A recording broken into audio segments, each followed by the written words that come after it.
Hey guys, this is Rachel Kelly here with the Fearless Online Entrepreneurs. I have Jody Malley with, I think I messed it up again, Jody. That's okay. I've been saying it for so long. I'm sorry. And then I also have Diane Klein with me on today's Hangout. We are really excited about the topic at hand, how to overcome any limiting beliefs. So, you come out, you decide, okay, I want to start a business, right? But in that starting, you have what we call limiting beliefs. There's a part of you that wants to do it, but there is something else that's limiting you to believe that you actually can succeed in it. So a little bit about, I just want to share a little story with you. I gave my story on stage over the weekend, and it was really exciting to be there. But back 15 years ago, I had this great dream of opening up a wellness center, and part of the process was, it took me a while to get out here, but I was looking for a way to be able to raise money to be able to open up a wellness center. That didn't work that well. I mean, I was using network marketing, internet marketing to build that dream and was not able to do that.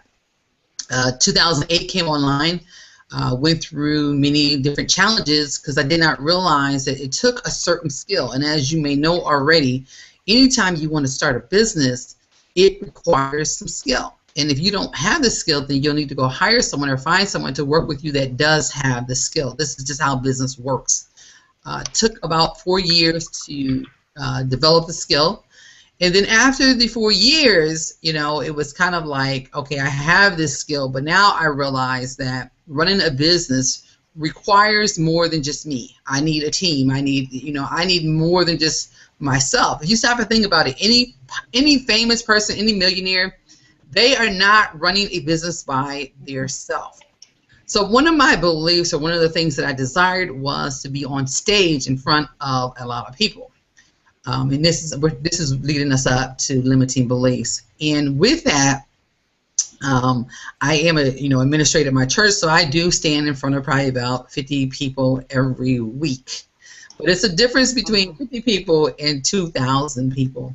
So because I refused to stop believing that it was going to happen, it just happened. I didn't plan it. I didn't know how that was going to happen. I didn't even know it was going to happen until I heard that it was going to happen a couple of weeks before, but I really didn't know that it was going to happen until I got there. So just want to encourage you that, set an intention for your life and what you want. And when you begin to see, doubt come in, we're going to share with you some things that you can do to help you to get past the limiting beliefs so that you can achieve the things that you desire in your business and in your life. With that being said, I'm going to move out of the way, and we're going to go ahead and get started in our masterminding. So, Jody, would you like to go ahead and start out the reading before we do our mastermind session? And I'm sorry, before I turn it over, we are reading out of the book by Jack Canfield. It's called The Success Principles. So if you are interested in that book, you can either get with the person who invited you to this hangout, or you can go over to Amazon and just pick it up. But either way, get back with the person who invited you here, because we want to continue to deposit into your life and help you to be able to grow your business to the place that you desire to be. Okay, over to you, Jody. Thank you. All right. Just actually opening it up here, and I believe we are on the Success Principles with Jack Canfield. And that's okay. Yes, and we're on principle number 33. And for everyone who's following along in the book, that is on page 242 while I grab it here. And I had wanted to say I grabbed on what I wear to my kids' baseball stuff today because I'm really in the mode of being so thankful for doing the things that I do. And, one of my goals this year and for the next couple of years is not to miss anything from my kids. So. That's awesome. You look pretty sharp to me. I love it. It's the best part of being about a mom, right? Yeah, exactly. Well, it's taking a minute here to get to this principle. Just 1 second. But yeah, you know what? I think that just as parents, we all set that goal to do it. And, um, you know, when you follow through with what you're doing, it's so important to, really be happy with that success. So we're going to be talking about that right now. So principle number 33 is transcend your limiting beliefs. Your subconscious mind does not argue with you. It accepts what your conscious mind decrees. If you say, I can't afford it, your subconscious mind works to make it true. Select a better thought. Decree, I'll buy it. I accept it in my mind. Dr. Joseph Murray, author of The Power of Your Subconscious Mind. Many of us have beliefs that limit our success, whether they are beliefs about our own capabilities, beliefs about what it takes to succeed, beliefs about how we should relate with other people, or even common beliefs that modern-day science or studies have long since refuted. Moving beyond your limiting beliefs is a critical first step toward becoming successful. You can learn how to identify those beliefs that are limiting you and then replace them with positive ones that support your success. You are capable. One of the most limiting beliefs apparent today is the notion that somehow we are not capable of accomplishing our goals. Despite the best educational materials available, and despite decades of recorded knowledge about how to accomplish any task, we somehow choose to say instead, I can't do that, I don't know how, there's no one to show me, I'm not smart enough, and on and on. Where does this come from? For most of us, it's a matter of early childhood programming. Whether they knew it or not, our parents, grandparents, or other adult role models told us, no, honey, that's too much for you to handle. Let me do that for you. Maybe next year you can try that. We take this sense of inability into adulthood, and then it gets reinforced through workplace mistakes and other failures. But what if you decided to say instead, I can do this, I am capable, other people have accomplished this, if I don't have the knowledge, there's someone out there who can teach me. You make the shift to competence and mastery. The shift is in thinking can mean a difference between a lifetime of could-haves versus accomplishing what you really want in life. You are capable and worthy of love. Likewise, many people don't believe they are competent to handle life's challenges or worthy of love, the two main pillars of high self-esteem. Believing that you are capable of handling anything that comes into your life means that you are no longer afraid of anything. Think about this. Haven't you handled everything that has ever happened to you? Things that were more difficult than you thought they would be? The death of a loved one, divorce, being broke, loss of a friend, your job, your money, your reputation, your youth. These things were tough, but you handled them, and you can handle anything else that happens to you as well. Once you get that, your confidence will soar. Believing you are worthy of love means that you believe, I deserve to be treated well, with respect and dignity. I deserve to be cherished and adored by someone. I am worthy of an intimate and fulfilling relationship. I won't settle for less than I deserve. I will do whatever it takes to create that for myself. You can overcome any limiting belief. In addition to believing we are incapable or somehow not deserving of love, we often suffer from other limiting beliefs too. Do any of these sound familiar? I'm not smart, attractive, rich, old, or young enough. Women don't do that sort of thing. They'd never pick me to head the new project.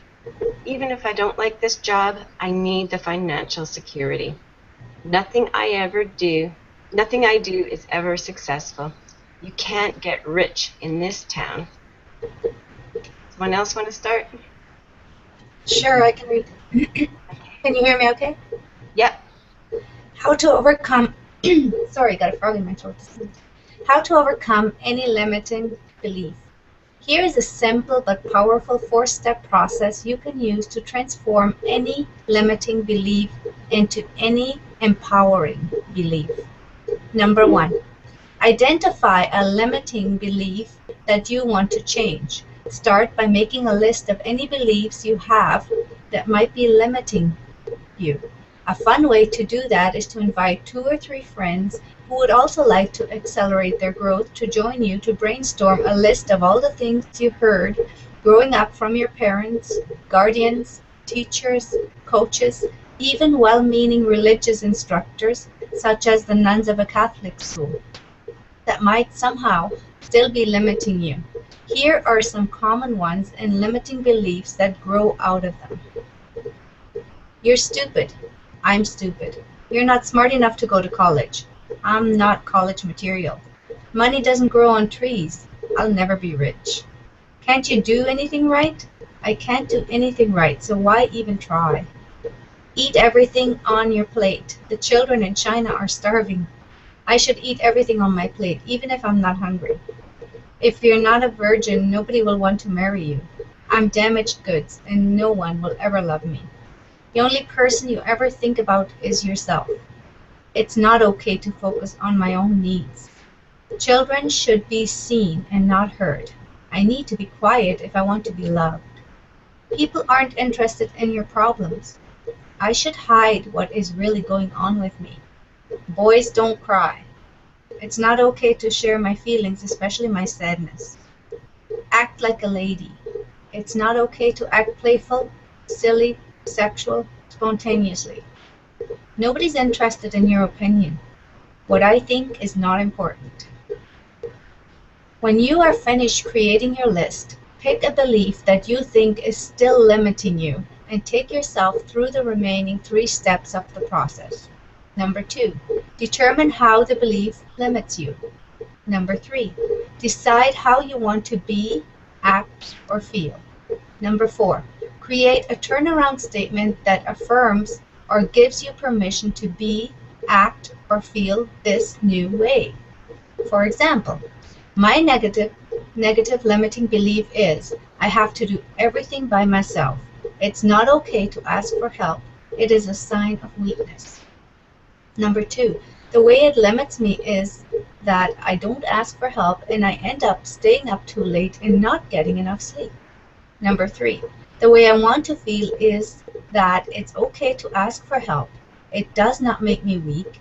It takes courage to ask for help. I want to ask for help when I need to. I want to delegate some of the things I don't like doing and that are not the best use of my time to others. Number 4, it's okay to ask for help. I'm worthy of receiving all the support I need. Here are some other examples of turnaround statements. Negative. It's not okay to focus on my own needs. Turnaround. My needs are just as important as everyone else's needs. Negative.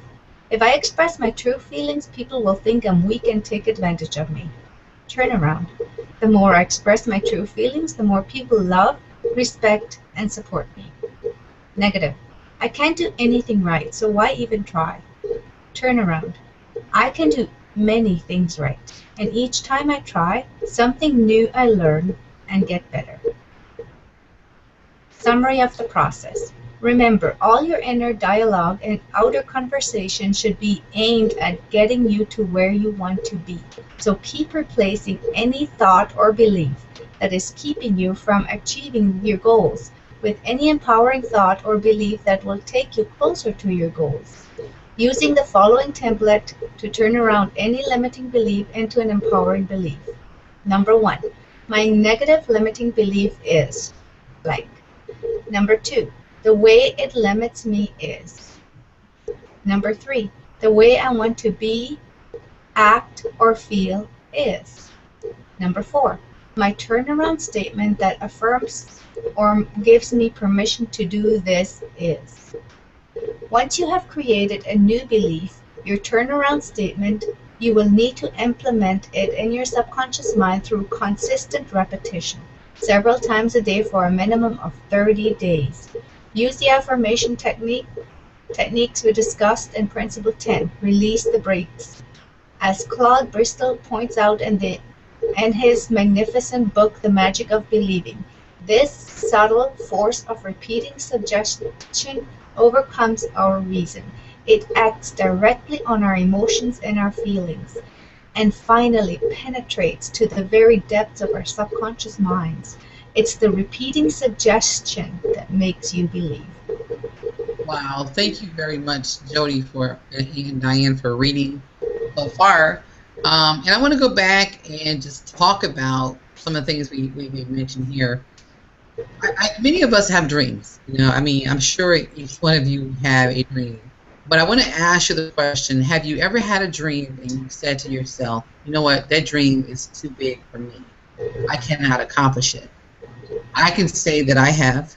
And I want you to, in the question box, write down, tell us what your dream is, or your dream that you thought was too impossible, so you put it on the shelf and you let it go.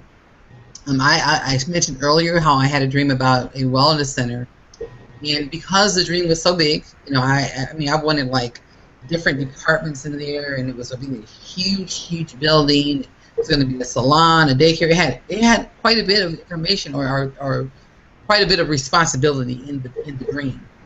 And so because I did not believe that I could have it, I put it on the shelf and I forgot all about it.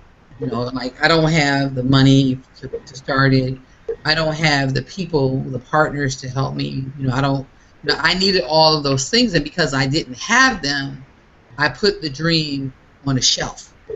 But one day I went and I heard a preacher. I was at church, and what the preacher said was, if the dream wasn't for you, then God would have never given it to you.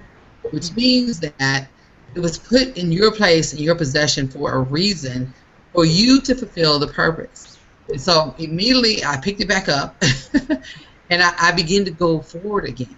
And truthfully, it sat there for a long time, and I did absolutely nothing with it because I didn't know what to do. I mean, still don't really know what the outcome is going to be because some things happen in my life. But as the journey moves forward, I believe it's still going to happen. How, when, I don't know. I'm just walking in the process. And I see myself getting there more now than ever before. But I had to change what I believed, and that was the thought in my mind that I did not have what I needed in order to make it happen. So I want to hear from you. I want to hear from those on the panel. Have you ever had a dream like that, and what did you do with it? Or, do you have a dream, and tell us, how it's progressing for you. Either way. So those of you listening, please leave a comment. Tell us about your dream and how, where you're at in the process. Ladies, when do you want to start out? Sure. This is actually, here's what happens when you get dreams, and then you get spurred by whatever people, they'll say, it's my spirit, it's my angel, whatever your belief is. For me, it is God and Jesus, and I know that that's in my heart. And I actually it wasn't even a dream so much, but I was 16 years old, and I was in our church, and the pastor did something different that day. He folded up his sermon book. I mean, what pastor ever does that? So something's up. And he folded up his sermon book and said, I just want all the young people to come up here to the front. We want to pray over you. So I was 16 at the time, and I thought, okay. So we all went up to the front. And in 5 minutes, I had this dream that I actually physically saw myself on stage speaking to thousands of women. And in my dream, it's like they all had these little light bulbs coming up over their head, and there were tears and stuff. So whatever I was sharing was making an impact to those who were listening to me. And I'm 42 now, and when I look back at that, I haven't been in front of that thousands. Well, actually, I have a couple times been in front of a stage of like 1,800, and another time 2,200. But I also see that those people that I saw were people who were put in my path, even sometimes one at a time, or two at a time, or in small groups as well. And I really believe that that's a dream that God gave me. And the interesting thing is that when a lot of men, and I was just actually reading an article before I jumped on here that Sandy Krakowski had done on entrepreneur.com about what does religion play in your gender roles at work or in your own home business and stuff. And I've had a lot of people that when I've shared that dream to them, friends and family, well-meaning people, have actually said to me, that's too big of a dream. You should dream smaller. That's not going to happen. And if the course of this article was, you know, if you are a woman and you have that dream, we think of all the different obstacles that come up. Well, how will this affect my family? Because I have a business coach actually that she spurs me on in my business, and that she knows that I want to be speaking and stuff. But I've already said, well, what will happen when I'm away for a weekend speaking somewhere? Who will watch my kids? How will I get the money to do that? You know, all these things come in for women, and yet a man will just go out there. He doesn't even think of his family. Truth be known. He will just go out there, and if that's what it takes is to get out and has to fly somewhere or speak somewhere or do whatever for his business, nobody even questions it. And now that I'm more comfortable saying, I know God wants me in a public speaking position, there are those people who will say, it's just not you. I can't see you doing that. Why would you leave your children? And this is where our dreams have to come into that belief. What are we going to put aside to really, really, from our heart, go for the dreams that God has put there? Wow, Jody, that was powerful. Thank you. Yeah, it really I have was. something to share too. When my husband first sobered up 6 years ago, our sponsor had come over and we were sitting and visiting, I remember, and back in those days, we had actually tried. I'll say tried because we didn't actually keep through, and we didn't push through, and we kind of gave up. We did an MLM, and we always dreamed of being financially free. We've always dreamed of earning $1 million a year together, me and my husband. So when he sobered up, and I'll just share quickly, I think when he was drinking, I probably prayed that I don't want it. But anyways, now when he sobered up, we were reading the book Think and Grow Rich, because we had been at a seminar here in Calgary, and the first thing he did was, he said, go to the bookstore, pick up this book, and start reading it. So we did, and we sat down, and we were so excited, and I can still remember we were sitting in our front room and chatting with our sponsor, who had helped my husband to sober up and to get to AA, and Greg mentioned this book, Think and Grow Rich. And the first thing our sponsor said was, that's not true. Those don't work. Don't believe that stuff. You have to work to be rich. You have to work at a job to do that. And I remember we were just crushed because we admired this person, and we loved him, and we still love him dearly. And I think it took us quite a while to get over that, where we finally said, you know, not everybody has to agree with us, but we have this dream, and we are going after this dream, and we will be financially free, and our kids will not have to struggle like we do or did. And we just pushed through, and just this last year, 2014, this is his 6th year sober, and it just feels like it's been an incredible year. Things are falling in place for us, and we can just feel the dream that we have dreamed for so long. Wow, that's really beautiful, Diane. Oh gosh, you guys I come back and you just lay all this on me at once. It is great to know each one of you have a dream. I'm sure Sharon has one too, but I'm going to ask Sharon if she would plug in a little bit and plug her dream into this conversation. So, you know, what we're talking about is how to overcome. We've talked about, you know, our dream, and we've talked about how, you know, our dream can be crushed because of things that have happened to us in childhood, our experiences, and as a result, we don't go forth with our dream. And so what Jack Canfield shared was, first of all, identifying what your negative belief is. So what I want you to do is, again, there's a list of negative beliefs, and I want you to take a minute, identify what they are. Whether you think it's stupid, or you're not smart enough, money doesn't grow on trees, can you do anything right, or eat everything on your plate was another one that we were taught as a child. If you're not a virgin, nobody would want you to marry you. The only person you ever think about is yourself. Children should be seen and not heard. People are interested. They're not interested in your problems. Boys don't cry. Act like a lady. Nobody is interested in your opinion. So first thing I want you to do is identify your belief. Okay? Now that we've identified your belief, now what I want you to do is go and I want you to identify how this belief is limiting you. What is it causing you to do? What is it stopping you? Like for me, when I believe that, I didn't have the money or know the right people, it caused me just to stop. It just caused me to say, you know what, this dream is not for me. So I want you to identify that. And the third step is the way I want to be, act, and feel is. So even though that belief is there, I want you to go to the opposite side and say, this is the way I want to act. This is the way I want to feel. I want to feel, and I want to see my wellness center open. I want to see people that are hurting and in pain. I want to see them healed. This is the mission that I've been given, and I know that it's possible. And the fourth one is my turnaround statement that affirms and gives me permission to do this. You need a turnaround statement.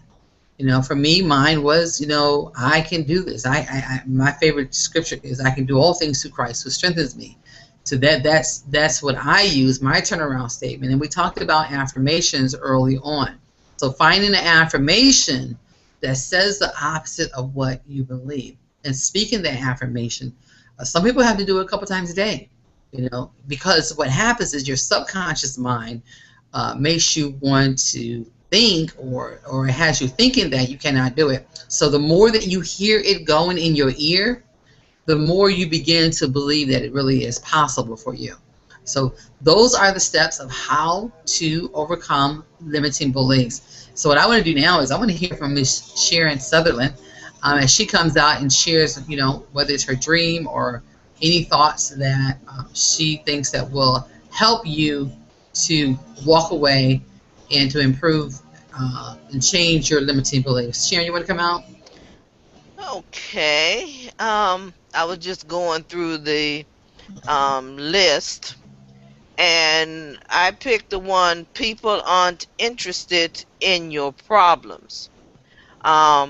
And I should hide what is really going on with me, which is something I definitely used to do because I didn't feel like it was important to share my opinion about what was going on with me, because I didn't want to burden anyone with my opinion, because mainly it was about the problems that were going on with my health. But okay, let me go down to the exercise. Determine how the beliefs limit you. It limits me from being limited me from being positive on getting well again. And so now that I'm on that path of getting well, getting my health back, overcoming a lot of obstacles, I'm positive that I will be able to do all of the activities I could do back in 2004 before all of this started happening with me. I see that my dream is a reality now, and I feel like this is really going to happen. I see it happening. Create a statement that affirms or gives you permission. Like Rachel was saying, I can do all things through Christ who strengthens me. And I believe that, but I am a Christian, and I believe that God is here, and he wants us to grow and be strong. But first you have to believe. And if you believe and you walk down that path of belief, you will achieve your dreams and goals, and you will receive everything that you are striving to achieve.